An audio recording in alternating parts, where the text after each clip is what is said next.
اہل بیت اطہار علیہ السلام کی عظمت پر درود بھیجیے گا. محمد و آل محمد.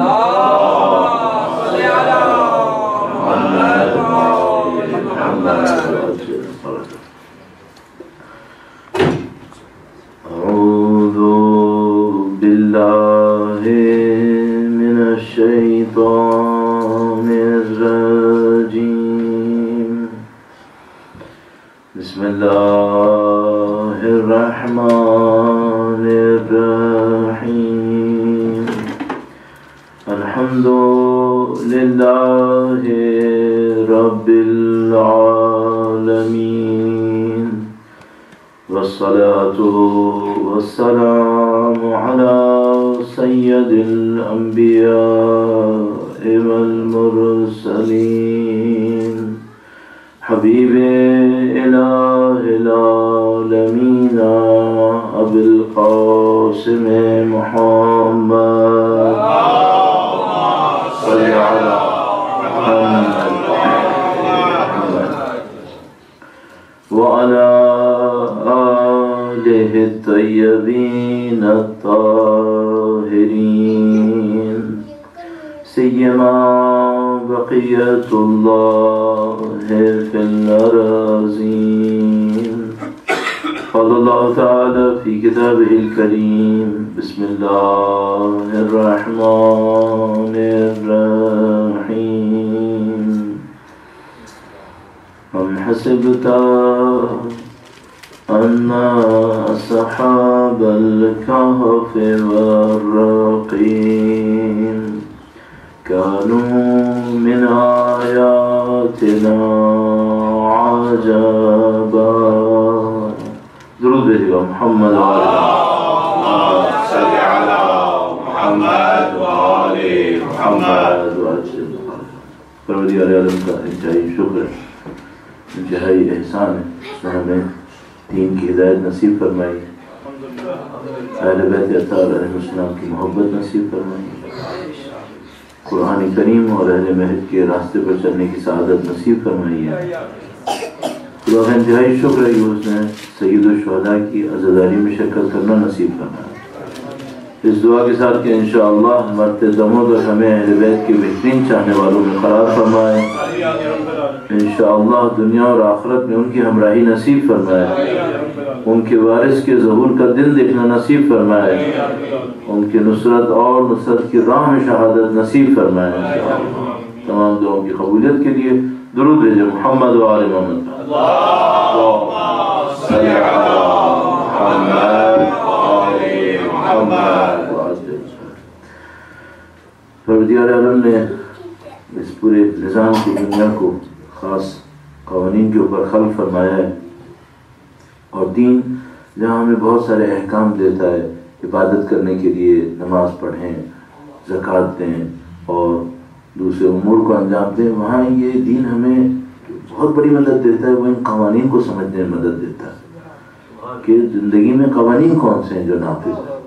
ان میں سے کچھ قوانین ہیں، ان کا تعلق ہمارے جسم سے، کچھ کا تعلق ہماری روح سے، کچھ کا تعلق ہماری دنیا سے، کچھ کا تعلق ہماری آخرت سے. تو اگر کوئی انسان ان قوانین کو سمجھنے کی کوشش کرے تو اس کے پاس اس سے کہیں زیادہ طاقت آ سکتی ہے جو مادی قوانین کو سمجھنے سے آتی ہے. میں ایک دو مثالیں آپ کی خدمت میں عرض کروں گا اور بلا تمہید انشاءاللہ چند مطالب عرض کر کے آپ کے ذہن میں تمام کروں گا. درود بھیجیے گا. محمد و آل محمد. اللہم صلی علی محمد وآل محمد. ایک جملہ بہت مشہور بیان کرتے ہیں اور وہ کہتے ہیں کہ احکام خداوندی کسی نہ کسی مصلحت کے تابع ہوتے ہیں، یعنی اس میں کوئی مصلحت ہوتی ہے ہماری. تو مثال کے طور پر فرض فرمائیے اگر آپ سے اور ہم سے کہا جاتا ہے کہ بھائی رات کو پانی پیتے وقت بیٹھ جاؤ یا سیدھے ہاتھ سے پانی پیو، یا مثال کے طور پر پانی پیتے وقت خدا کا نام لو، تو اس میں دو مصلحتیں ہونا چاہیے. ایک وہ مصلحت ہونا چاہیے جس کا تعلق آخرت سے جو خدا ثواب دے گا، اور ایک کوئی ایسی مصلحت بھی ہو سکتی ہے جس کا تعلق دنیا سے ہو. تو مثال کے طور پر اگر پانی اس طرح سے پئیں گے تو ہمارے جسم کے لیے زیادہ فائدہ مند ہو جائے گا. تو خود بخود خدا کے ہر حکم کے اندر یہ دو پہلو آ جاتے ہیں. ایک کا تعلق وہ ہوگا جس کا تعلق ظاہر سے ہوگا، اور ایک وہ ہوگا جس کا تعلق باطن سے ہوگا. بہت سارے مستحبات، بہت سارے مکروہات ایسے ہی ہیں. تو اگر کوئی انسان ان مستحبات اور مکروہات پہ عمل کرے گا تو کیا ہوگا؟ اس کو آخرت میں بھی ثواب ملے گا، دنیا میں بھی فائدہ ہوگا. ایک واقعہ، اللہ کے نبی کے پاس ایک طبیب ڈاکٹر آیا اس زمانے میں. وہ ڈاکٹر جوئش کمیونٹی سے تعلق رکھتا تھا اور وہ مدینے کے اندر کلینک کیا کرتا تھا ہم لوگوں کی زبان میں. تو ایک دن اللہ کے نبی کے پاس آیا اور اس نے کہا کہ اللہ کے نبی کو خطاب کیا اور اس نے کہا کہ آپ کی جو مسلم کمیونٹی ہے یہ بہت، جس کو ہم لوگ آج کی زبان میں کہتے ہیں، بہت فوکسڈ ہے اور یہ شاید اپنے مسلمانوں کے علاوہ زیادہ لوگوں سے ملنا نہیں چاہتی. تو اللہ کے رسول نے فرمایا کہ نہیں، ہم ایسے نہیں ہیں. ہم نے مسلمانوں کو تعصب نہیں سکھایا، بلکہ ہم نے ان کو سب کے ساتھ مل جل کر اچھا بہیو کرنا سکھایا. تو اس نے کہا کہ یہ مسلمان بہرحال کچھ ایسا ہے کہ میرے پاس آنا پسند نہیں کرتے. تو اس نے کہا کہ میں یہاں مدینے میں ڈاکٹر ہوں، کلینک کرتا ہوں مثلا ہماری زبان میں، تو میرے پاس جوئش کمیونٹی کے لوگ آتے ہیں لیکن مسلم کمیونٹی کے لوگ نہیں آتے. تو کیوں ایسا ہے؟ تو اللہ کے رسول نے فرمایا کہ تعصب کی وجہ سے نہیں ہے، بلکہ ہم نے ان کو مستحبات مکروہات سکھائے ہیں. یہ ان مستحب مکروہات پہ عمل کرتے ہیں تو یہ بیماری نہیں ہوتے ہیں، یہ بیمار نہیں ہوتے. جس طرح سے عام آدمی بیمار ہوتا ہے یہ اس طرح سے بیمار نہیں ہوتے. اچھا، اب ریزن ہمیں تھوڑا بہت سمجھ میں آتا ہے کہ بھئی 1400 سال پہلے جب لوگوں کو صفائی ستھرائی کا کچھ پتہ ہی نہیں تھا، اللہ کے نبی نے صفائی ستھرائی کے، نظم و ضبط کے اور زندگی کو ریگولیشن میں لانے کے ایسے قوانین دیے تھے کہ ان لوگوں کی ہیلتھ اور ہائیجین بہت ڈفرینٹ تھی ان لوگوں سے جو ان کو فالو نہیں کر رہے تھے. تو ہمیں سمجھ میں آتا ہے کہ بھئی واقعاً اگر دین کی تعلیمات پہ عمل کریں گے تو ہمارے لیے فائدہ ہوگا. لیکن سوال یہ ہے کہ اس کا تعلق تو جسم سے ہے. اگر بات معاشرے پر آتی ہے تو معاملہ اتنا آسان نہیں رہتا. اگر سوسائٹی کے اوپر بات آئے تو مثلا اگر آپ نے ایک انسان کی باڈی کو مینٹین کرنا ہے تو وہ تو مشکل تو ہے، بہت مشکل نہیں بنے گا. آپ کے پاس میڈیکل سائنسز میں بہت ڈیولپمنٹ ہوئی ہے، آپ باڈی کو مینٹین کرنے کی کوشش کر سکتے ہیں. اس کی وجہ یہ ایک اور یہ بھی ہے کہ باڈی ایک ایسا فینومینا ہے جس کو کنٹرول کر سکتے ہیں آپ. لیکن اگر بات ہو سوسائٹی کے، معاشرے کو تبدیل کرنا ہے، اور میں عرض کروں گا اس کا لنک کیوں ہے، تو پھر کیا کرنا ہوگا؟ درود بھیجیے گا محمد وعلی محمد.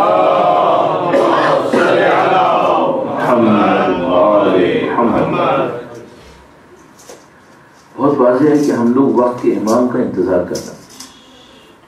ہماری تقریباً ہر نماز مجلس کے بعد یہ دعائیں کی جاتی ہیں. اچھا، ہم جانتے ہیں کہ جو امام تشریف لائیں گے یہ تبدیلی جسمانی تبدیلی نہیں ہوگی، یہ تبدیلی عظیم الشان تبدیلی، جس میں جسمانی تبدیلی بھی شامل ہے، روحانی تبدیلی بھی شامل ہے. اچھا، ایسا بھی نہیں ہوگا کہ انڈیویجول لیول پہ لوگ چینج ہو جائیں گے. انڈیویجول لیول پہ لوگ ہر زمانے میں چینج ہونے والے ہوتے رہتے تھے. جب یزید کا دور تھا تو کیا دنیا میں کوئی متقی پرہیزگار نہیں تھا؟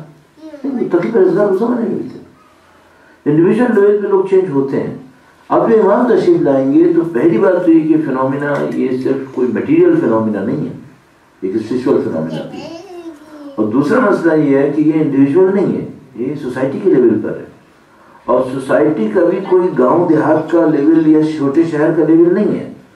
سوسائٹی کا وہ لیول جس میں دنیا کا کوئی بھی علاقہ ایکسیپشن نہیں ہے، ہر جگہ پر ہوگا. تو اگر تھوڑا سا انسان اس کو سوچنا شروع کرے کہ یہ ہوگا کیسے، کیا تبدیلی آئے گی کہ لوگ اتنا تبدیل ہو جائیں گے. تو مثلا آسان راستہ ہے کہ ہم یہ سوچیں امام تشریف لائیں گے، وہ دعائیں پڑھیں گے، وہ کچھ معجزات رونما کریں گے اور سارے لوگ تبدیل ہو جائیں گے. اس کا جواب یہ ہے کہ اگر یہی ہونا ہوتا تو پھر یہ 11-12 سال انتظار کیوں ہوا؟ تو کسی بھی وقت امام تشریف لاتے، دعا پڑھتے اور معجزے ہوتے. تو اللہ نے اگر دعا اور معجزے کے ذریعے سے ہی کرنا تھا تو پھر تو نبی کے اپنے زمانے میں کرواتا. یہ اس طرح سے نہیں ہوگا. اس کا مطلب ہے کوئی اور چینج ہونے والی ہے. اور وہ جو کوئی اور چینج آنے والی ہے یہ بھی ہمیں پتا ہے کہ وہ ایک نیوکلیس سے آگے بڑھ رہی ہوگی. اور وہ بہت واضح ہے ہمارے پاس کہ یہ جو کانسیپٹ ہمارے پاس ہے 313 لوگ ہوں گے انتہائی پرہیزگار، اس کا مطلب ہے بہرحال کوئی ایک سینٹرل چینج ہے اور وہاں سے یہ چینج سرایت کرتی ہوئی آگے بڑھتی ہوئی پوری سوسائٹی کو اپنے اوپر گھیر لے گی۔ اچھا، اب ہم لوگ اپنے بارے میں دو باتیں یقین سے کہہ سکتے ہیں۔ ایک بات تو یقین سے یہ کہہ سکتے ہیں، میں اپنے بارے میں آپ اپنا دیکھیے گا، میں اپنے بارے میں یقین سے کہہ سکتا ہوں کہ میں ان 313 میں نہیں ہوں، انشاءاللہ آپ میں سے کوئی ہوگا یہاں پہ انشاءاللہ۔ دوسری بات میں یقین سے کہہ سکتا ہوں کہ میں ان لوگوں میں سے اب تک نہیں ہوں جو امام کو نہیں دیکھنا چاہ رہے، میں ان لوگوں میں سے ہوں جو دیکھنا چاہ رہے ہیں، اور آپ بھی ہیں۔ ان بٹوین پرابلم ہے، نہ ہم اتنے ایکسٹریم رائٹ اور اچھے ہیں کہ 313 ہوں، نہ اتنے ایکسٹریم لیفٹ اور برے ہیں نعوذ باللہ کہ ان کے آنے کو دیکھنا نہیں چاہ رہے، نعوذ باللہ کا نہیں، ہم بیچ میں کہیں ہیں، اور یہ بیچ جو ہے یہ بھی کئی ملین ڈگریز بن سکیں گے کہ کہاں پر ہیں۔ تو اس ناطے کہ ہم امام کے وجود مقدس کو آتا دیکھنا چاہتے ہیں اور ہم اس عظیم الشان تبدیلی کو جس کا ہم سے وعدہ کیا گیا ہے حصہ بننا چاہتے ہیں، خود بخود ہمیں سوچنا پڑے گا یہ ہوگا کیسے، اور اس میں دو ہمیں فائدے ہوں گے۔ ایک تو یہ کہ ہمیں یہ پتا چل جائے کہ ہم نے اپنے اوپر کیا تبدیل کرنا ہے، اور دوسرا ہمیں یہ پتا چل جائے کہ یہ جو ہم سوشل چینج کا پارٹ بننا چاہتے ہیں یہ کام کیا کام ہے، کس قسم کا کام ہے۔ تو مثال کے طور پر اگر میں آپ سے پوچھوں کہ بھائی آپ لندن میں رہنے والی مسلمان کمیونٹی کو بہتری کی طرف لے جانا چاہتے ہیں یا نہیں چاہتے، تو آپ نے سینٹر کیوں بنایا تھا اگر آپ صرف اپنے اوپر کام کرنا چاہتے تھے؟ آپ گھر میں بیٹھے اپنے اوپر کام کریں، تو آپ سینٹر بناتے اس لیے کہ ہم چاہتے ہیں کہ سوسائٹی میں یہ بات پھیلے۔ آپ انوائٹ کر رہے ہوتے ہیں لوگوں کو، آپ جلوس نکالتے ہیں، مجلس کرتے ہیں، لوگوں کو بلاتے ہیں، کیوں کرتے ہیں؟ تاکہ آپ اچھائی پھیلانا چاہتے ہیں۔ تو اگر آپ یہ کام کرنا چاہتے ہیں تو سب سے پہلے آپ کو اور مجھے اس بات کو دیکھنا پڑے گا یہ جو سوشل چینج ہم چاہ رہے ہیں فنڈامنٹلز کیا ہیں اس کی، کیونکہ اگر ہم نے یہ نہیں سمجھا تو پھر خدا نہ کرے یہ ہو سکتا ہے کہ ہم 20 کلومیٹر 30 کلومیٹر آگے جائیں، آپ کی زبان میں 20 مائل آگے جائیں، اور بعد میں پتہ چلے کہ ڈائریکشن کچھ اور تھی، تو پھر بہت بڑا لاس ہوگا پھر ہمارے لیے۔ تو سوشل چینج کیا ہے جو امام کی زمانے ایکسپیکٹڈ ہے، جو ہم لانا چاہتے ہیں، اور جو صحیح کام کرنے کی جگہ ہے وہ کام کرنے کی جگہ کون سی ہے، اس کو آئیڈینٹیفائی کرنا، یہ ہم چند منٹس میں آپ کی خدمت میں عرض کرنا چاہیں گے۔ ظاہر یہ ٹاپک تو بہت بڑا ہے، اس کے اوپر پی ایچ ڈیز ہو سکتی ہیں، لیکن چند منٹس میں جو ہمیں سمجھ میں آتا ہے آپ کی خدمت میں عرض کریں گے۔ درود بھیجے گا محمد صلی علی محمد وعلی محمد۔ اب اس میں کچھ وہ فارمولاز ہیں جو بقول کسی کے کہ وہ آپ کے یہاں بریکسٹ کا دور ہے آج کل، ہر جگہ بریکسٹ کی بات ہے، تو وہ مثال کے طور پر ایک ویب سائٹ کے اوپر آیا کہ بریکسٹ ان دا باربر شاپ، کہ بریکسٹ کا سولوشن پیش کر رہا ہے، کون پیش کر رہا ہے؟ باربر پیش کر رہا ہے۔ کیا کرتے ہیں یا نہیں کرتے؟ کرتے ہیں، گورنمنٹ کو یہ کر لینا چاہیے۔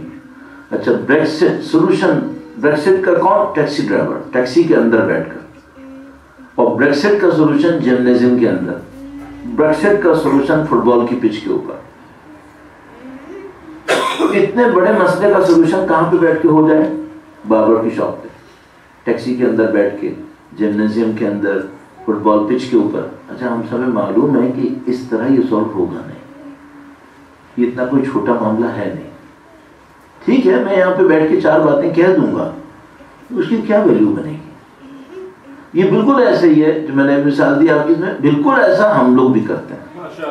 معاشرے کو تبدیل کرنا ہے، یہ کر لو، بھائی یہ باربر شاپ پہ بیٹھ کے بریکسٹ سالو نہیں ہوگا۔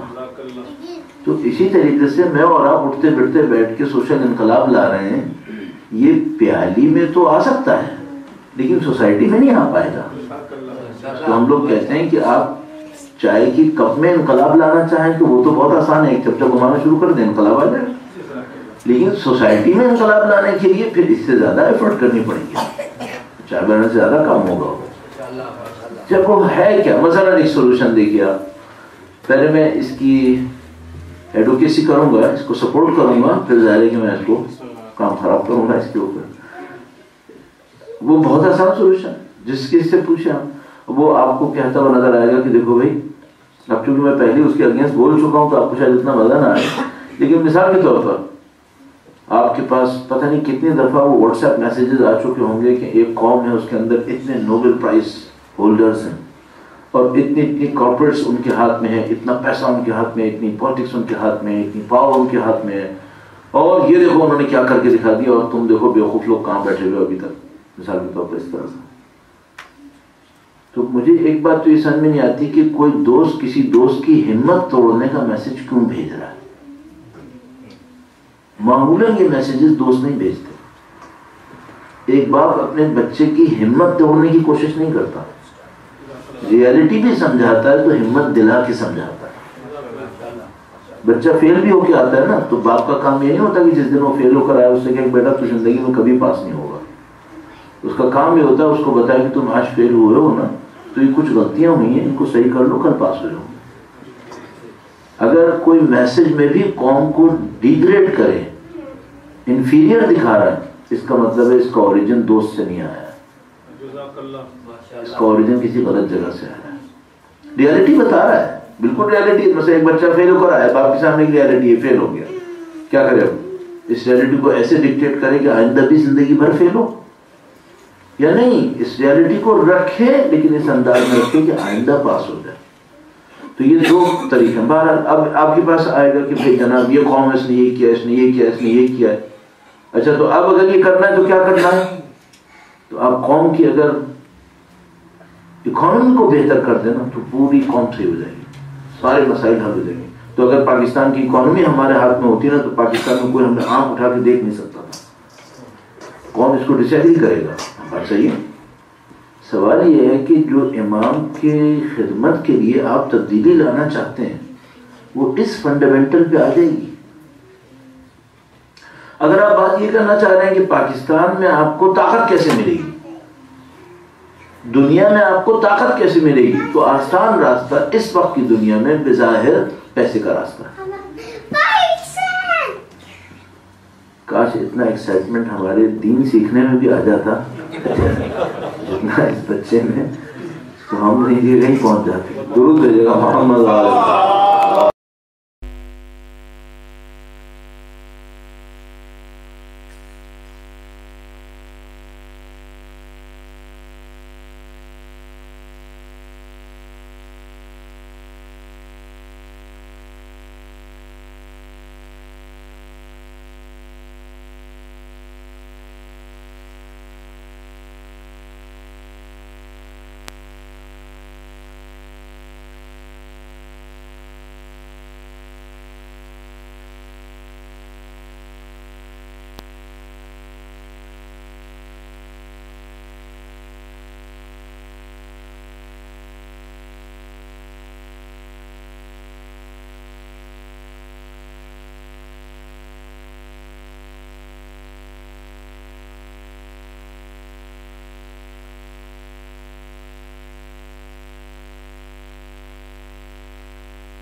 اگر ایسا ہوتا تو پھر ہمیں یہ دیکھنا چاہیے تھا کہ جن ملکوں میں ہونا چاہیے تھا ان کے اندر یونٹی اپنے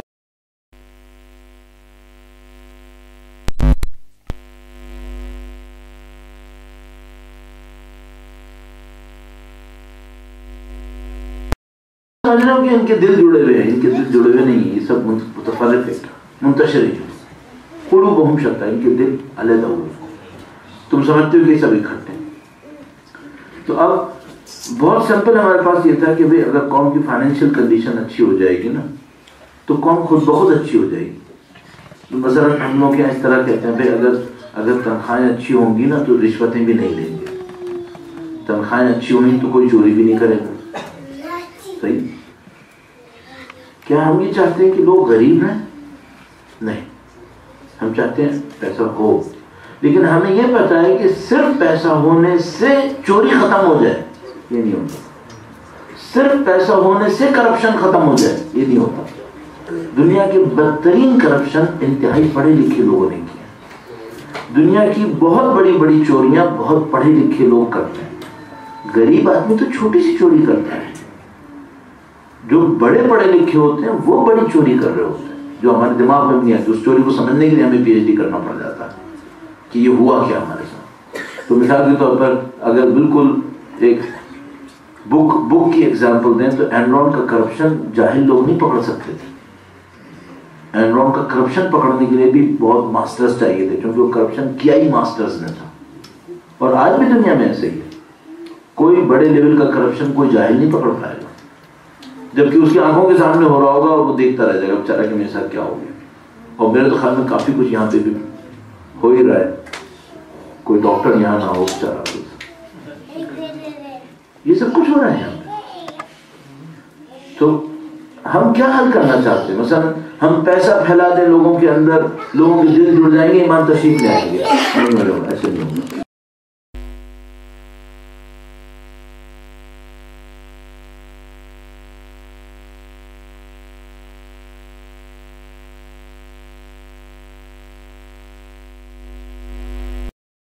کی پروویژن ہے شاید, وہ تو ہم نے ایکسپٹ کر لیا, لیکن 2 اسپیکر ایک ساتھ بول رہے ہیں وہ ذرا سا مسئلہ ہے. اسے کچھ مینج کرنا پڑے گا آپ لوگوں کو. یہ ہال بہت چھوٹا سا ہے. درود بھیجے گا محمد وعلی محمد.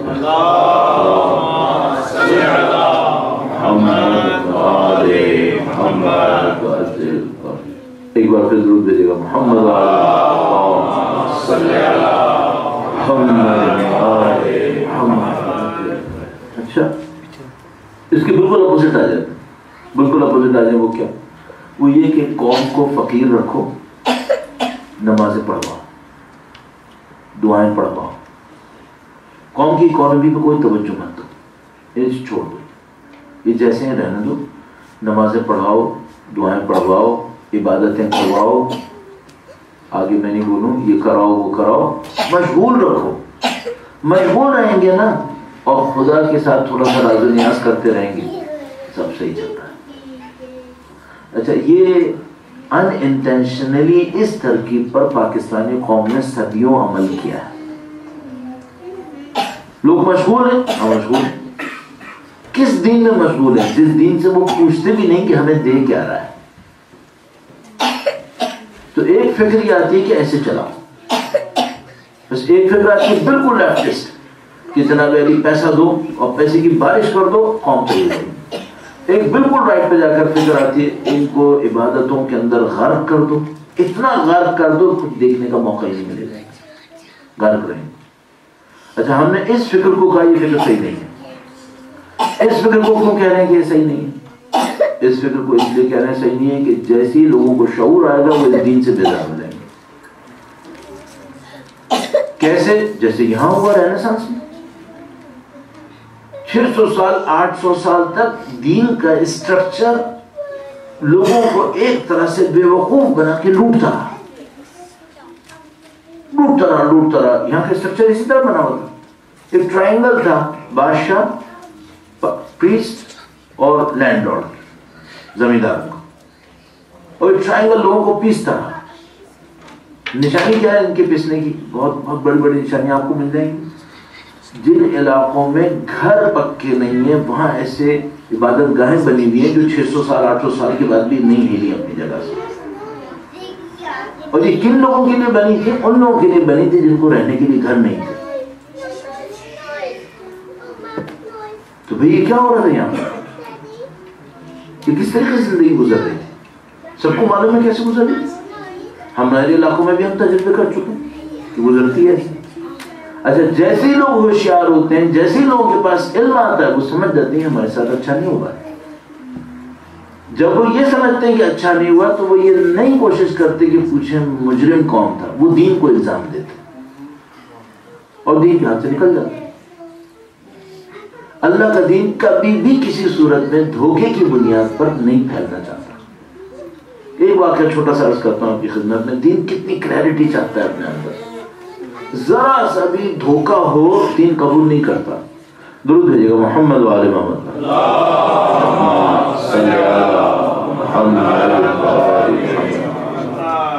مشہور معروف واقعہ ہے، اللہ کے نبی کی فرزند حضرت ابراہیم کا انتقال ہوا. جب انتقال ہوا تو اسی زمانے میں چاند گرہن یا سورج گرہن ہو گیا. وہ چاند گرہن یا سورج گرہن ہوا تو لوگوں نے یہ کہنا شروع کر دیا کہ چاند یا سورج بھی ابراہیم کے غم میں رو رہا ہے. لوگوں نے یہ کہنا شروع کر دیا.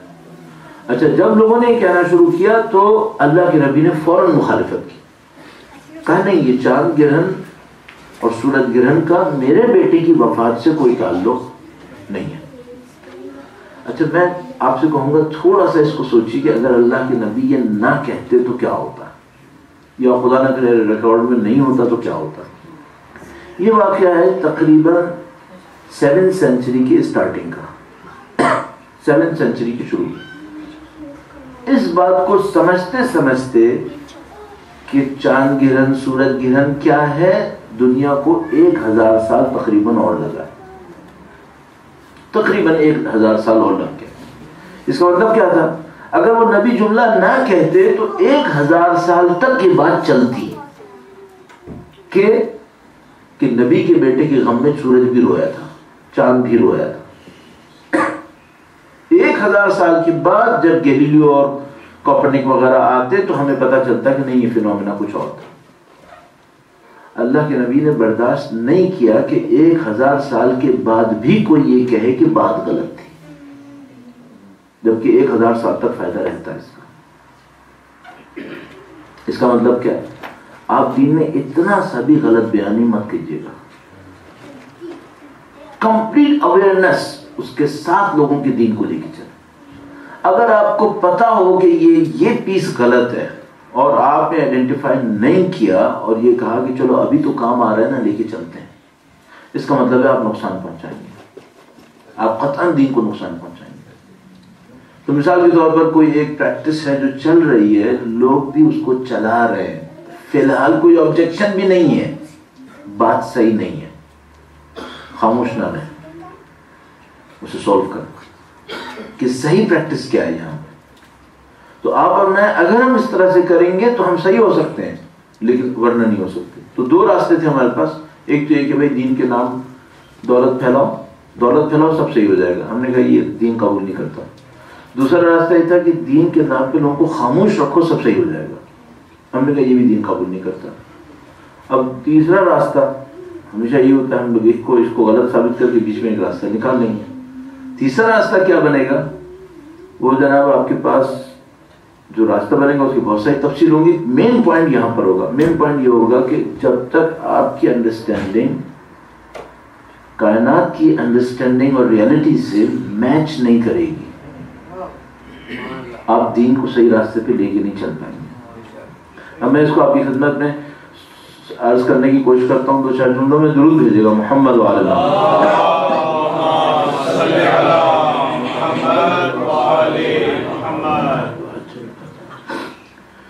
ہمارے پاس دین میں 3 حصے بیان کرتے ہیں. ایک حصے کا نام ہے احکام، نماز کیسے پڑھنی ہے، رکوع کیسے کرنا ہے، سجدہ کیسے کرنا ہے، نماز میں شک ہو جائے تو کیا کریں، روزے کی نیت کیا ہوگی، اس کو ہم کہتے ہیں احکام. ایک ہمارے پاس حکم ہے، حکم کا ایک پورا سسٹم ہے جس کو ہم کہتے ہیں اخلاقیات.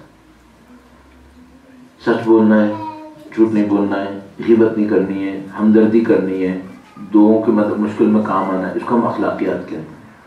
اچھا، ایک ہمارے پاس اور حصہ ہے دین کا، اور قرآن کریم میں زیادہ تر اسی کے اوپر ڈسکشن ہوا ہے، اور وہ ہے عقائد. عقائد کیا ہے؟ عقائد یہ ہے ریالٹیز.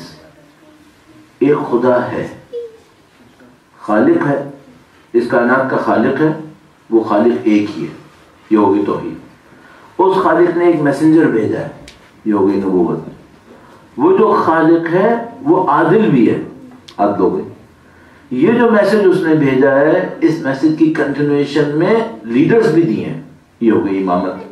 یہ دنیا ختم ہو جائے گی، اس کے بعد ایک اور دنیا ہے، اس کا نام ہو گیا قیامت یا معاد. Set of realities, set of ethics and morals, اور سیٹ آف احکام. یہ کرو، یہ نہ کرو. تو ہم اس کو 3 طرح کہتے ہیں. یہ جو احکام ہے یہ کہتا ہے یہ کرو، یہ نہ کرو. جو اخلاق ہے وہ کہتا ہے یہ ہونا چاہیے اور یہ نہیں ہونا چاہیے، اور وہ جو عقائد ہے وہ کہتا ہے یہ ایسا ہے اور یہ ایسا نہیں ہے۔ تو اس دنیا کے پیچھے خالق ہے یا نہیں ہے، یہ ہو گیا عقیدہ۔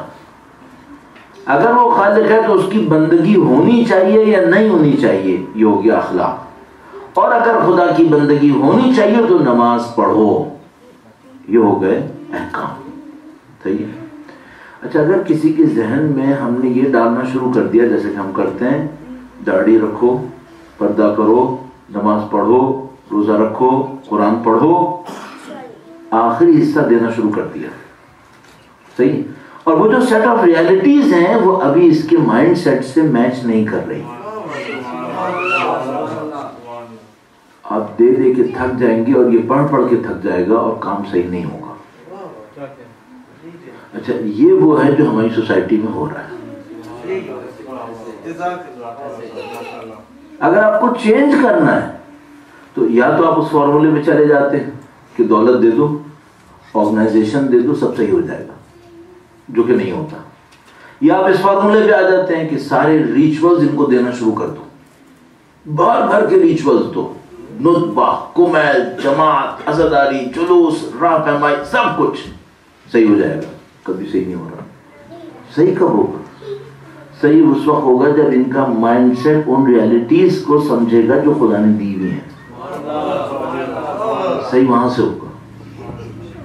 یعنی اس کا مطلب کیا ہے؟ اس کا مطلب یہ ہے کہ اگر ان کو توحید سمجھ میں نہیں آئی تو نماز کوئی فائدہ نہیں دے گی، پرابلم یہاں پر ہے۔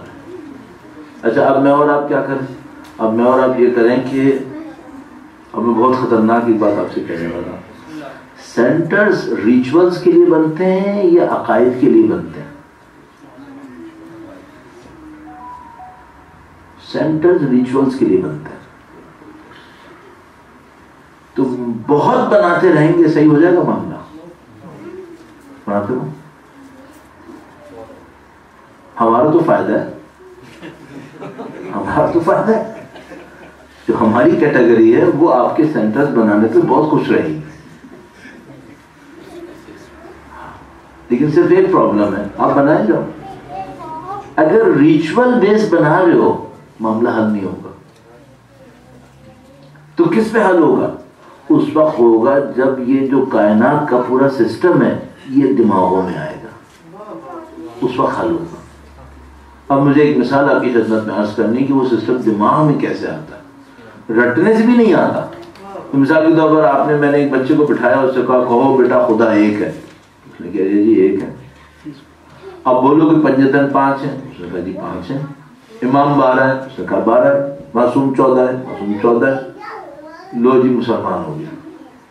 ایسے ہو گیا نہیں، رٹے کا تو مسلمان ہو گیا ہے۔ اس کو ہم کہتے ہیں وراثتی مسلمان، یا اس کو ہم کہتے ہیں CNIC کا مسلمان، ID کارڈ کا مسلمان ہے یہ۔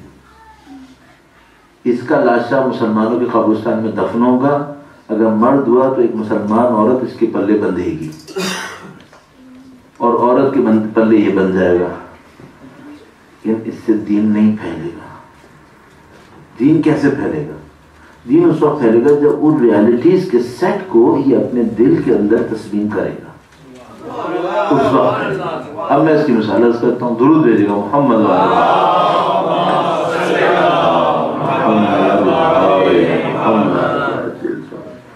صاحب۔ ابھی ہم آ رہے تھے تو اس سے کہیں پہلے، تھوڑی دیر پہلے کہیں یہ بات ہو رہی تھی کہ ایک آدمی کو نماز میں مزہ آتا ہے، بہت سو کو نہیں آتا۔ جس کو مزہ آتا ہے اس کی نماز میں ظاہری طور پر کیا فرق ہے اس سے جس کو مزہ نہیں آ رہا؟ جس کو آتا ہے مزہ وہ بھی فاتحہ پڑھتا ہے، جس کو مزہ نہیں آتا وہ بھی فاتحہ پڑھتا ہے۔ وہ کیا اپنی طرف سے کوئی اور ذکر کرے گا؟ کیا نہیں کر سکتا۔ تو اس کو کیوں مزہ آ رہا ہے اور اس کو مزہ نہیں آ رہا؟ کہاں پر یہ فرق؟ تو آپ دیکھیں گے ظاہر میں کوئی فرق نہیں ہے، سارا فرق یہاں پر ہے، یہاں پر فرق۔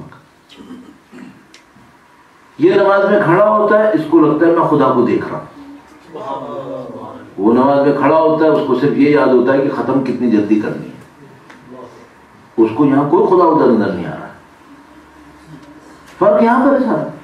اچھا یہ جو فرق ہے وہ کہاں پر ہے؟ وہ مائنڈ سیٹ ہے، عقیدہ ہے، عقائد یہاں پر ہے۔ اگر میں اور آپ اس کو صحیح کر لیں، یہ نمازیں کچھ اور ہو جائیں گی، پھر یہ ہماری زندگیاں بدل سکتی ہیں، لیکن پرابلم ساری وہی ہے۔ اب دیکھیے یہ مائنڈ سیٹ اگر تبدیل ہوتا ہے تو بیہیویئر کتنا چینج ہو جاتا ہے۔ ایک عجیب واقعہ میں آپ کی خدمت میں عرض کرتا ہوں۔ ایک بہت بڑے عارف عالم گزرے ہیں جن کو امام خمینی نے توحید کا پہاڑ کہا ہے، ان کو کہا یہ توحید کا پہاڑ تھے، صحیح، کوہی از توحید۔ ان کا نام تھا سید علی قاضی طباطبائی۔ جتنے نامی گرامی آپ نے سنے ہیں لوگ، ان میں سے کافی لوگ ان کے ڈائریکٹ شاگرد ہیں۔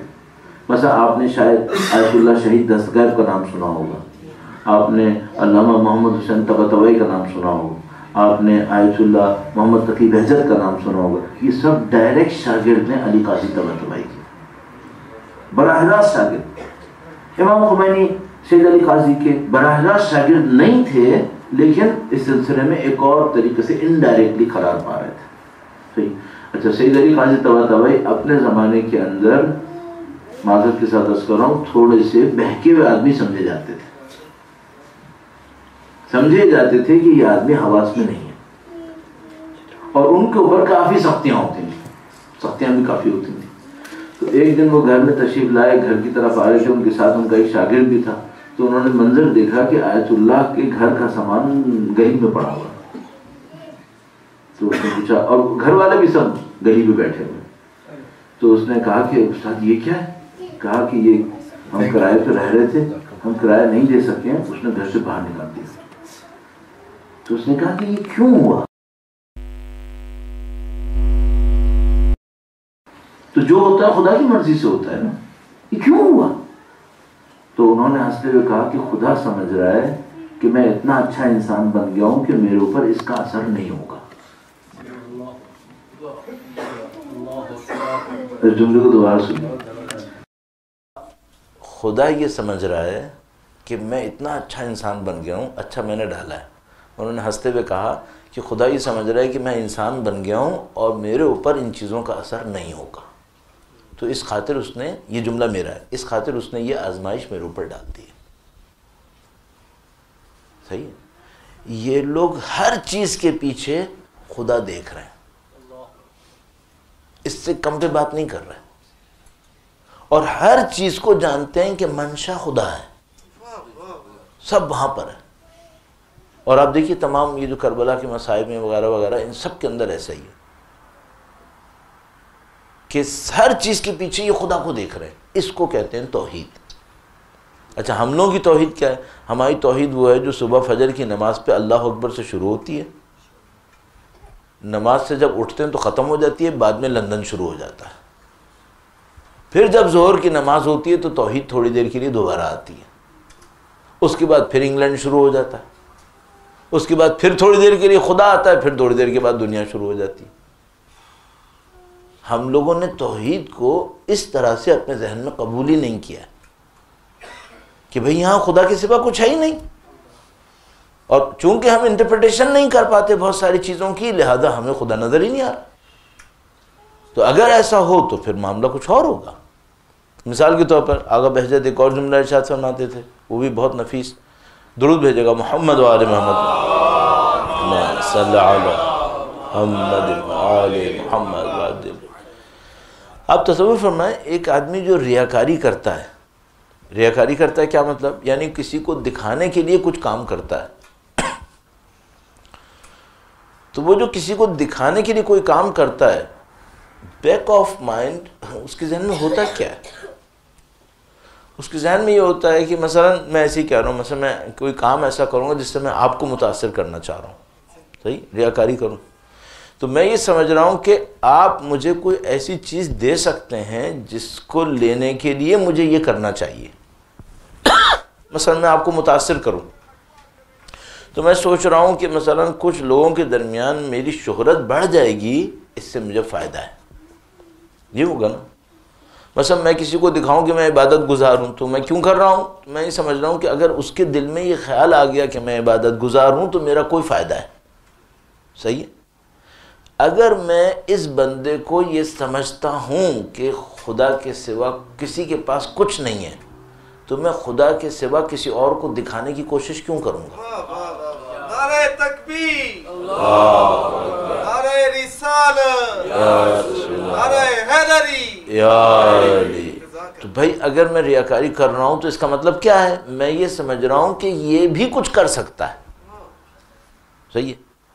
یا تو میں یہ سمجھ رہا ہوں خدا نہیں کر سکتا اور یہ کر سکتا ہے، یا میں یہ سمجھ رہا ہوں خدا بھی کر سکتا ہے اور یہ بھی کچھ کر سکتا ہے. صحیح ہے. تو اس کا مطلب یہ ہے کہ جو بھی ریاکاری کرے گا وہ کم سے کم مشرک تو ہے ہی، اگر کافر نہ ہوا. اگر کافر نہ ہوا تو کم سے کم مشرک تو ہے. کیوں بھئی؟ اگر یہ صرف خدا کو مانتا ہوتا تو کسی اور کو متاثر کرنے کی کیا ضرورت ہے؟ طبیعی سی بات ہے، نیچرل ہے بالکل. تو یہ جو ریاکاری کر رہا ہے یا یہ کافر ہے، یہ خدا کو مانتا ہی نہیں ہے، یہ اسی کو مانتا ہے، یا یہ مشرک ہے، یہ سمجھ رہا ہے خدا بھی کچھ کرتا ہے یہ بھی کچھ کر لے گا. اچھا اگر یہ موحد ہوتا، ایک خدا کو ماننے والا ہوتا تو دوسرے کو دکھانے کے لیے کچھ کرتا نہیں، اسے نہیں کرنا چاہیے تھا. تو آغا بہجت کہتے تھے کہ بھائی تم کو اگر ریاکاری کرنی ہے تو اس کے لیے کرو جو کچھ کر سکے، اور خدا کے سوا کوئی کچھ کر نہیں سکتا، لہذا ریاکاری کرنی ہے تو خدا کے لیے کرو. دکھانے کے لیے کچھ کرنا ہے تو خدا کو دکھانے کے لیے کرو جو کچھ کر سکے، باقی تو بیچارے خود فقراء ہیں، وہ کیا کریں گے. تو میں اس سے یہ جملہ ایکسٹریکٹ کرتا تھا کہ بھائی میں ایک زمانے میں بسوں میں سفر کرتا تھا کراچی میں، تو روزانہ مجھے ایک بس لے کے ٹاور جانا ہوتا تھا. جو کراچی میں رہے ان کو ٹاور کا پتہ ہے، ٹاور جنکشن ہے جہاں ساری بسز بسز سب آتی ہیں وہاں پہ. تو وہاں جا کر میں بس چینج کرتا تھا، تو وہاں فقیروں کا بڑا ازدحام لگا رہتا تھا، مانگنے والوں کا. تو وہ کوئی ہر بس کے پیچھے ایک فقیر بھاگ رہا ہے مانگنے کے لیے، کھڑکیوں میں سے ہاتھ ڈال ڈال کے مانگتے تھے وہ. تو میں ہی دیکھتا تھا کہ دیکھو یہ جو فقیر ہے نا یہ ریاکار سے زیادہ ہوشیار ہے. جو آدمی ریاکاری کرتا ہے اس کے مقابلے میں وہ بہت ہی اسٹوپڈ ہے، یہ فقیر زیادہ ہوشیار ہے. کیوں؟ میں نے نہیں دیکھا کہ کوئی فقیر کسی دوسرے فقیر سے بھیک مانگے، اور جو ریاکار ہے وہ خود فقیر ہے، ایک اور فقیر سے بھیک مانگ رہا ہے. پاگل ہے یہ. تو یہ فقیر بھکاریوں کے برابر بھی عقل نہیں رکھتا ہے. یہ جو ریاکار ہے ایک ایسا فقیر ہے جو بھکاریوں کے برابر بھی عقل نہیں ہے اس کے پاس، کیونکہ بھکاری کسی دوسری بھکاری سے بھیک نہیں مانگتا ہے، اور یہ خود فقیر ہے اور دوسرے فقیر سے بھیک مانگ رہا ہے. تو بھئی اگر تم کو ریاکاری کرنی ہے تو خدا کے سامنے ریاکاری کرو جو کچھ دے سکے. اچھا اگر کسی کے اندر توحید ہو تو ریاکاری کرے گا؟ نہیں کرے گا. اب مجھے آپ بتائیے ہم قوم کو کیا سکھائیں؟ پیسہ دیں، اس سے مشکل حل ہوگی. قرآن کہہ رہا ہے دیتے رہو، نہیں مشکل حل ہوگی. اور یہ انڈرسٹوڈ سی بات ہے کہ پچھلی جو نسلیں جن میں کرپشن کم تھا وہ یہ نہیں تھا کہ وہ ہم سے زیادہ امیر تھے، وہ ہم سے زیادہ غریب بھی تھے، پھر بھی کرپشن کم تھا ان کے اندر، پھر بھی سوشل بیہیویئرز کے اندر وہ ہم سے زیادہ اچھے سٹینڈرڈ پہ تھے. اور اس کی وجہ ایک اور تھی جو اس کو بھی میں تھوڑا سا اشارتاً عرض کر دوں. انسان کو اگر ایک چیز یا تو یہ موحد کامل ہو گیا، مثال کے طور پر توحید اس کے دماغ میں آ گئی، قیامت اس کے دماغ میں آ گئی، تو یہ بیہیویئر میں غلطی نہیں کرے گا. اچھا ایسے لوگ کم ہوتے ہیں، انصاف کی بات ہے نا، ایسے لوگ کم ہوتے ہیں کہ جن کو اتنی اچھی توحید سمجھ میں آ جائے، اتنا اچھا قیامت سمجھ میں آ جائے. اسلام کے سسٹم میں ایک تو یہ لیئر ہے، جو کچھ پرسنٹ کی لیئر ہے جو بہت اچھے موحد ہیں، توحید اچھی ہے، نبی پہ ایمان، امامت پر، قیامت پر، عدل پہ پرفیکٹ لوگ ہیں.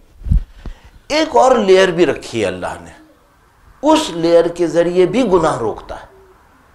بس ایک تو ان لوگوں کی لیئر ہے جو پرفیکشن پر آ گئے اور انہوں نے مثلا توحید میں، امامت، قیامت، عدل، نبوت میں، ان میں اپنے ایمان کو ایسی جگہ پہنچا دیا لوگ گناہ نہیں کر رہے، کنٹرول کرتے ہیں، گناہ نہیں کرتے یا کنٹرول کر رہے ہوتے ہیں. دوسرے وہ ٹیم ہے، وہ لیئر ہے جو شاید اتنی ڈیپتھ پہ نہیں پہنچی ہے، لیکن اسلام نے اس کو ایک اور چیز ایسی دے دی ہے جس کے ہوتے ہوئے وہ گناہ نہیں کرتا. اور وہ کیا ہے؟ وہ ایک سادہ سی بات ہے، انسان کو عزت دی ہے.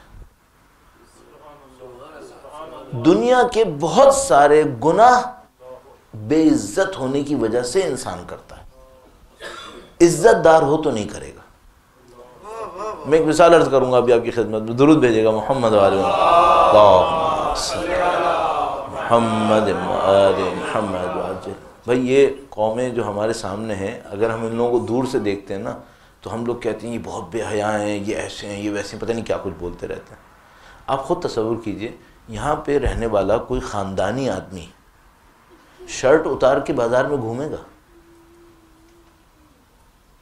پکا جس کو ہم لوگ گورا کہتے ہیں، مثلا پکا گورا، مثلا خاندانی آدمی جو یہاں پہ رہ رہے ہیں، محلوں میں رہ رہے ہیں لوگ، یہ کیا شرٹ اتار کے بازار میں گھومے گا ایسی مارکیٹ کے اندر؟ معمولاً نہیں کریں گے. کیوں؟ کسی دین کی وجہ سے، سوشل کوئی رول بنا ہوا ہے، کوئی سیوک لا میں آیا ہوا ہے؟ نہیں. سیلف ریسپیکٹ کی وجہ سے نہیں کرے گا. اچھا نعوذ باللہ صد نعوذ باللہ ہر خاتون ایسی گھوم رہی ہے غلط طریقے سے؟ نہیں. کہ یہ لوگ کہ ان کے پاس بھی ایک عزت ہے، اس عزت کے اندر بہرحال اپنے لیے کچھ پروٹوکولز کے قائل ہیں. اچھا یہ بیہیویئر معاد کی وجہ سے، قیامت کی وجہ سے، اللہ کی بندگی کی وجہ سے نہیں. سوسائٹی کا رول ہے، مثلا ریٹن لا ہے، نہیں کرو گے تو 3 مہینے سزا ہے. نہیں. کیا ہے؟ عزت. بہت سارے گناہوں سے انسان عزت کی وجہ سے بچتا ہے. اس کو ہم ایک اور ورڈ میں شرم کہتے ہیں، شرم و حیا. اس عزت و شرم و حیا کی وجہ سے انسان بہت سارے گناہوں سے بچ جاتا ہے. اچھا اب دیکھیے خرابی کہاں سے آ رہی. اب خرابی ایسے آئی، فرض کریں میرے گھر میں ایک ڈرائیور ہے. اچھا اس ڈرائیور کو میں گالی دینے میں دیر نہیں لگاتا، فرض کر لیتے، نعوذ باللہ تعالیٰ. گالی دینے والا انسان جنت میں نہیں جائے گا، اللہ کے نبی نے ارشاد فرمایا. تو جناب وہ گالیاں دیتا ہے اس کو. اچھا جب یہ ڈرائیور گالیاں سن رہا ہے تو یہ جاب کیوں نہیں چھوڑ رہا؟ اس کی کوئی مجبوری نہیں چھوڑ رہا. اچھا وہ نہیں چھوڑتا اور وہ خاموشی سے سن رہا ہے. اچھا اب یہ آدمی اپنے نزدیک عزت مند رہا ہے کیا؟ نہیں. آپ نے اس کی عزت پامال کی ہے. جو انسان بے عزت ہو گیا ہے اب یہ غلط حرکت سے رکے گا کبھی؟ یہ کرپشن کرے گا. اور اس کو کرپشن میں دھکا کس نے دیا؟ جس نے گالیاں دی. اس نے. ہم لوگوں نے سوسائٹی میں بے عزتی دینے کا ایک دائرہ چلایا ہوا ہے، سائیکل. جس کو بے عزتی دیں گے نا سمجھنے کرپشن آپ نے شروع کر دیا. آپ نے کرپشن شروع کر دیا. اب مثال کے طور پر آپ کراچی ایئرپورٹ پہ اترے، آپ کو وہاں ایک پورٹر ملا. بہت دفعہ دیکھتا ہوں میں، ٹھیک ٹھاک آدمی ہے، لندن میں ایسی حرکت نہیں کرے گا. کراچی میں ایک پورٹر مل گیا اس کو پتہ ہے یہ بیچارہ آگے پیچھے ٹرالی لیے گھوم رہا ہے کہ سر مجھ سے بھروا لیں، مجھ سے بھروا لیں. اس نے بھروا لیا، ادھر لے کے جاؤ، ادھر لے کے جاؤ، حکم چلا رہا ہے. اچھا بھائی آپ کر تو نہیں اس نشے میں کہ آپ اس کو تھوڑے سے پیسے زیادہ دے دیں گے، لیکن ایک بات ذہن میں رکھنا ہے، جو تم اس کو ذلیل کر رہے ہو نا، تم کرپشن پھیلا رہے ہو. عزت دینا سیکھو. جو عزت مند ہوگا وہ گناہ نہیں کرے گا، ذلیل انسان کرے گا. ذلیل انسان کرتا ہے. اچھا یہ جو ہم سے پچھلی والی نسل والے لوگ کرپشن کم کرتے تھے یا نہیں کرتے تھے، اس کی ایک وجہ تھی وہ صاحبان عزت تھے. ہمارے باپ دادا ہم سے زیادہ دولت مند نہیں تھے، لیکن ہم سے زیادہ صاحب عزت تھے. اس عزت کے ناطے جرم نہیں کرتے تھے. اور ہم لوگوں نے اپنے دور میں بے عزتی کا سائیکل چلایا ہے. اچھا یہ ہم نے بے عزتی کیوں کی ہے؟ مثلا ہم نے یہ سمجھا کہ چونکہ ہمارے پاس پیسہ ہے تو جس کے پاس نہیں ہے وہ بے عزت ہے. چونکہ میں زیادہ ایجوکیٹڈ ہوں تو جو ایجوکیٹڈ نہیں ہے وہ بے عزت ہے. چونکہ میرے پاس ایکسپیرینس زیادہ ہے تو جس کے پاس نہیں ہے وہ بے عزت ہے. پہلے والے یہ غلطی نہیں کرتے تھے. وہ کہتے تھے جمعدار بھی ہونا اس کو عزت دیتے رہو. نوکروں کو بھی عزت دے دیا کرتے تھے. ان کے جو خاندانی نوکر ہوتے تھے نا، نسلاً بعد نسل ان کی نوکری کرتے تھے، اور ان کو پتا ہوتا تھا کہ اس کے ساتھ بے عزتی کریں گے نا تو باپ بہت مارے گا. بچوں کو بھی پتا ہوتا تھا کہ اس کے ساتھ یہ بابا ہے، اس کے ساتھ برائی نہیں کرنی ورنہ بہت پٹائی پڑے گی. تو یہ دوسری لیئر ہے سوسائٹی کو صحیح کرنے کی. بس سوسائٹی کو صحیح کرنے کی ایک لیئر کیا ہے؟ عقائد. اس پہ محنت کرو. جتنے پیوریفائڈ عقائد لوگوں کے دماغ میں آئیں گے یہ ریئلٹی کا ریفلیکشن ہے. یہ ریئلٹی کا ریفلیکشن ان کو اندر سے صاف کر دے گی. دوسرا لیئر کیا ہے؟ دوسرا لیئر ہے عزت. اچھا آپ دیکھیے ہم اپنے ہاتھوں کیسے برباد کرتے ہیں اپنے ہی کام کو. صاحب فرض کریں میں نے ایک سینٹر بنایا، میں سینٹر کے پیچھے نہ پڑ جاؤں کہ آپ لوگ کہیں گے بھائی یہ کیا ہے. فرض کریں بھائی جناب میں نے ایک سینٹر بنایا، اب سینٹر بنایا مجھے ڈونیشن چاہیے. اچھا اب میں نے جناب علی اس کے پروگرام میں یہ رکھا ہے، مثلا سالانہ فنڈ ریزنگ ہو رہی ہے، تو اس کے پروگرام میں نے کیا رکھا ہے، وہ یہ کہ بھائی جو 500 پاؤنڈ سے اوپر دے گا نا اس کا نام لاؤڈ اسپیکر پہ اناؤنس ہوگا، اور جس نے 1000 پاؤنڈ دے دیے تو ہم مائک اس کو دیں گے، وہ 2 منٹ کے آ کے خود تقریر کرے گا. ہوتا ہے یا نہیں ہوتا ہے؟ اچھا اب اس کا مطلب کیا ہے؟ اس کا مطلب ہے میں اس آدمی کو جس کے پاس 20 پاؤنڈ دینے کی طاقت ہے یہ بتا رہا ہوں کہ بیٹا عزت چاہیے تو 1000 پاؤنڈ لاؤ. اچھا اب وہ یہ نہیں پوچھے گا کہ حلال سے لاؤں یا حرام سے لاؤں. کیوں؟ چونکہ آپ نے 1000 پاؤنڈ لیتے وقت یہ نہیں دیکھا تھا کہ حرام سے لایا تھا یا حلال سے لایا تھا. تو اب آپ اس سے کہہ رہے ہیں کہ بیٹا اگر تم کو عزت چاہیے نا تو تم گردن بھی کاٹو، کہیں سے 1000 پاؤنڈ لے آؤ، باقی میں نہیں پوچھوں گا کہ کہاں سے لائے تھے. تمہارا معاملہ حل ہو گیا، آپ کا معاملہ بھی حل ہو جائے گا، لیکن آپ نے سوسائٹی کا معاملہ بگاڑ دیا. اب مزے کی بات یہ ہے کہ بعض اوقات یہ فنڈ ریزنگ پروگرام ہوتے ہیں غربت کے خاتمے کے لیے. یہ تو میں نے مثال دی سینٹر بنانے کے لیے. بعض اوقات یہ پروگرام ہوتے ہیں غربت کے خاتمے کے لیے، اور اصل میں غربت یہی پھیلا رہے ہوتے ہیں، کیونکہ پیسے کی لالچ یہی پھیلا رہے ہوتے ہیں اپنے پروگرامز کے ذریعے سے. تو اس میں اعلان کرتے ہیں کہ آپ نے مثلا اگر 50,000 روپے کا ڈونیشن دیا تو آپ کو یہاں پہ بلایا جائے گا. تو آپ تو خود غربت پھیلا رہے ہو، آپ غربت ختم کہاں کرو گے؟ آپ کیٹلسٹ ہو غربت کے لیے، زیادہ تیزی سے پھیلا رہے ہو آپ غربت. تو آپ نے 5 لاکھ روپے مثلا چندہ جمع کر کے غربت جتنی ختم کی تھی نا اس سے 10 گنا زیادہ آپ نے بے عزتی کر کے پھیلائی ہے. سوسائٹی اتنی آسان نہیں ہے. آپ کو سوسائٹی میں کوئی بھی کام شروع کرنا ہو، کوئی بھی نارم اڈاپٹ کرنی ہو، کوئی بھی ریچول لینا ہو، 10 دفعہ پہلے ایکسپرٹ سے پوچھ لیجیے گا ہم یہ کرنے والے ہیں، یہ صحیح ہے یا غلط ہے. کیوں؟ اب اس میں ایک آخری بات، بس سوسائٹی میں پرابلم یہ اس میں کوئی یو ٹرن نہیں آتا. اس میں ہمیشہ آپ کو آگے جا کر لمبا چکر لگا کے صحیح کرنا ہوتا ہے، یو ٹرن نہیں ہے اس میں. تو مثلا آج آپ نے ایک خرابی شروع کر دی، مثلا فرض کیجئے میں یہاں پہ آیا، میں نے یہاں پہ ایک خرابی ڈال دی، یہ خرابی لے کے کمیونٹی چلے گی، پھر کوئی آئے گا جب اس کو احساس ہوگا کہ یار یہ بہت خراب ہو گیا ہے معاملہ، پھر وہ اس کو صحیح کرنے کی کوشش کرے گا، تو اتنے ہی سال وہ اور کم سے کم لگائے گا اس کو صحیح کرنے کے اوپر. سمجھ لیجیے 15 سال خرابی پھیلی، 15 سال میں خرابی صحیح ہوئی، 30 سال کے بعد 0 پہ آ کے دوبارہ کھڑے ہو گئے. سوسائٹی میں یو ٹرن نہیں آتا، صرف آگے جاتی ہے. تو آپ کو اور مجھے بہت ہوشیار رہنا پڑتا ہے کہ بھئی ہم کوئی کام کریں، کوئی رسم پھیلائیں، کوئی طریقہ کار کر دیں، اس میں ایسا نہ ہو کہ ہم اپنی دانش میں تو بہت اچھا کر رہے تھے، ہم نے اور خرابی پھیلا دی. اس کا بہت اچھا ایک راستہ ہے کہ آپ جو کام کر رہے ہو، دیکھیں اہل بیت نے کیا تھا، کہا تھا یا نہیں کہا تھا. تو اسٹینڈرڈ ہے، میزان. یہ جو ہم نے ابھی سورہ رحمان میں آپ نے سنا نا، ابھی آیت کریمہ پڑھی ہمارے برادر نے، وَلَا تُخْسِرُ الْمِيزَانَ. تو یہ صرف وہ اسکیل نہیں ہے کہ آپ اس کو نقصان میں نہ ڈالیں، اس میں کم نہ کریں. یہ تخسر المیزان اہل بیت کی پیروی میں آئے گا کہ ان کی پیروی میں کمی مت کرو. یہ میزان ہے، ان کی پیروی میں کمی مت کرو.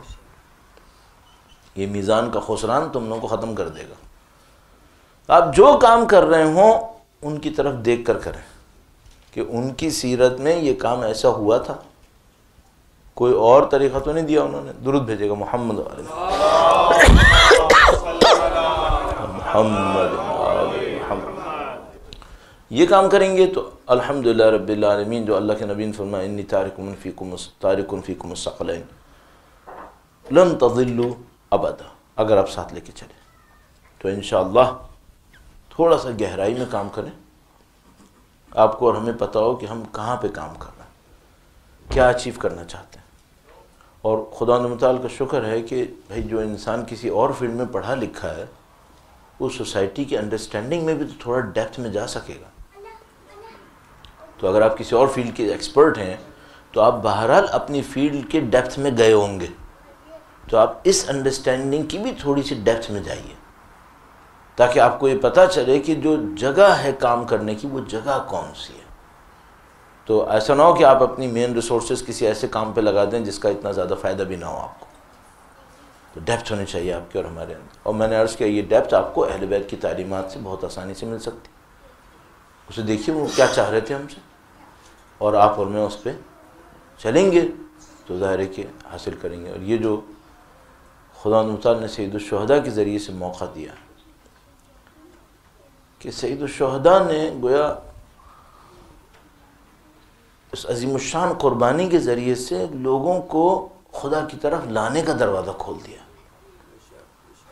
کہ آپ دنیا میں کہیں بھی بیٹھیں اور لوگوں کو بتائیں کہ بھئی ان حالات میں اس طرح سے اس شخصیت نے قربانی دی، تو کم سے کم ایک سوال تو ہر ایک کے ذہن میں اٹھے گا کہ بھئی یہ قربانی کیوں دی ہے، کیا حاصل کرنے کے لیے دی.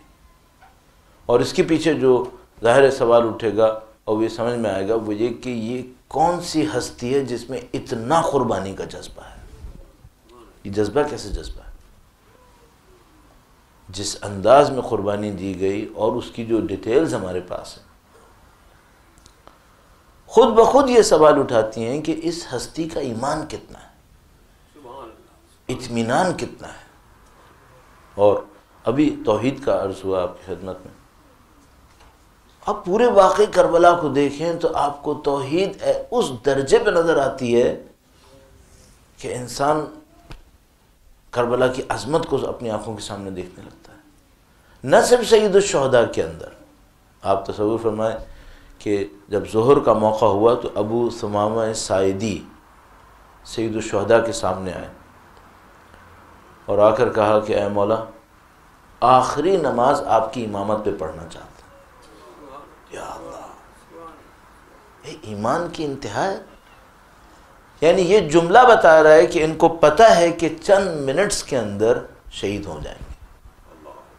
چند منٹ سے زیادہ کی بات نہیں ہے. ان چند منٹس میں نماز ادا کرنا چاہتے ہیں اور کہہ رہے ہیں مولا شرف یہ ہو کہ آخری نماز آپ کے پیچھے پڑھ لی. یہ جو ہم لوگ دعا کرتے ہیں اللہم احشرنا تحت لواء الحسین، اے خدا ہمیں پرچم حسین کے سائے میں محشور فرما، ان لوگوں کے لیے صرف مانگنے کا نہیں، یہ کرنے کا ہے. تو انہوں نے کہا آخری نماز آپ کے پیچھے پڑھوں تاکہ دنیا بھی آپ میرے امام تھے، آخرت میں بھی آپ میرے امام ہوں گے، آپ کی امامت پہ رہوں گا میں.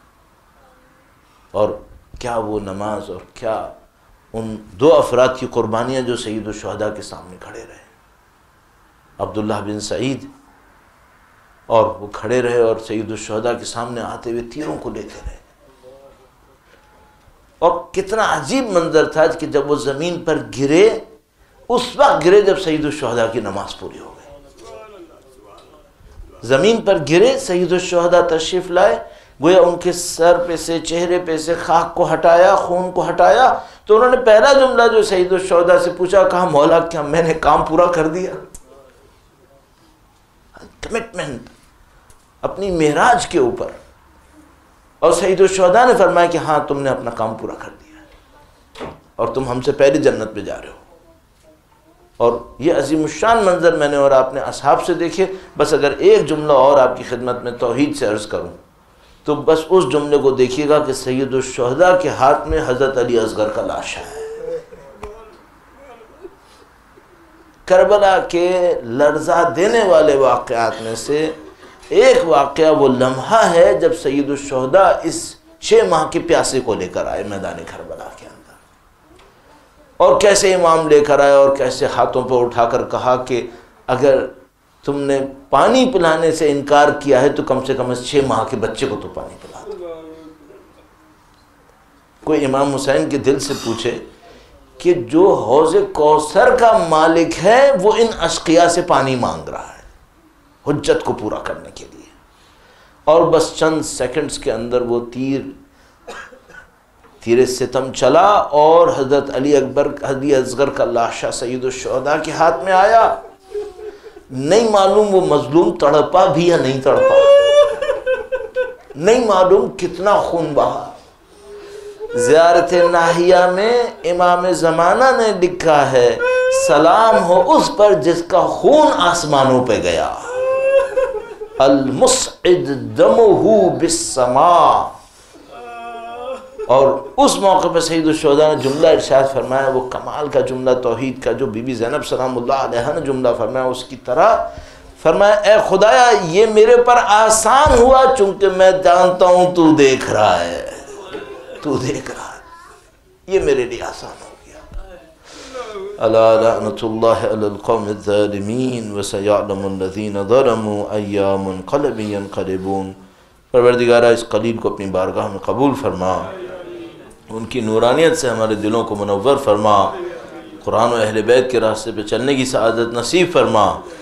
خدایا تجھے واسطہ نبی اور اولاد نبی ان کی قربانیوں کا وقت کے امام کی ظہور مبارک میں تعجیل فرما، ہمیں ہماری نسلوں کو ان کے جانثاروں میں قرار فرما، ہماری زندگیوں کا اختتام دین کی راہ میں شہادت قرار فرما۔ ربنا تقبل منا انک انت السمیع العلیم بجاہ محمد و آلہ الطاہرین۔ اللہ